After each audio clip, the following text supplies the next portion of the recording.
My name is Carlos Olgin. I work for Autodesk Research.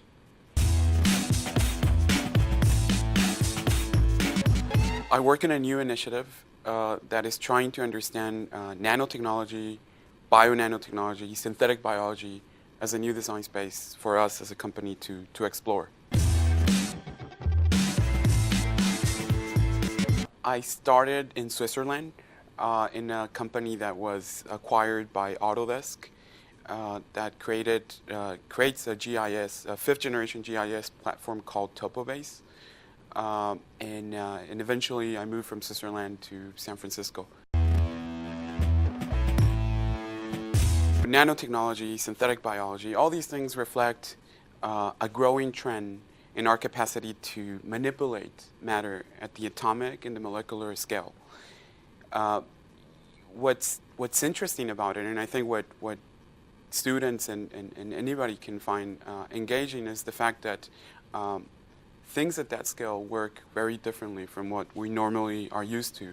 So for example, if you're thinking about designing, you need to consider, or you need to take into account the fact that things at the nanoscale are constantly colliding with each other because of simple things just like temperature.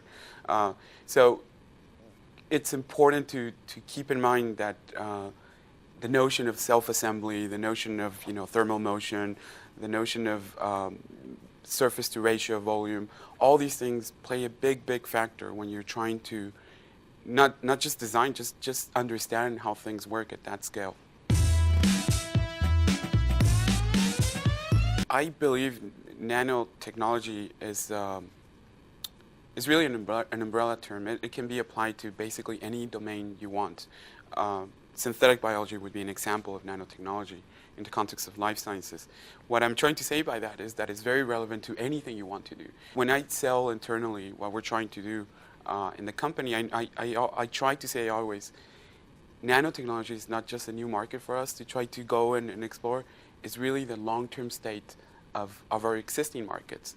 In other words, buildings will eventually grow through self-assembled processes. Manufacturing will be done through some kind of a 3D printer that is in your house and next to your microwave oven, and you're going to be able to print anything you want through mechanisms that go all the way down to the nanoscale. So to the extent that we can touch students with this type of relevant scenarios, and they can help us imagine what that future will be, I think we're in a good track towards getting people engaged and finding what that future is, but also what are the tools needed for that space.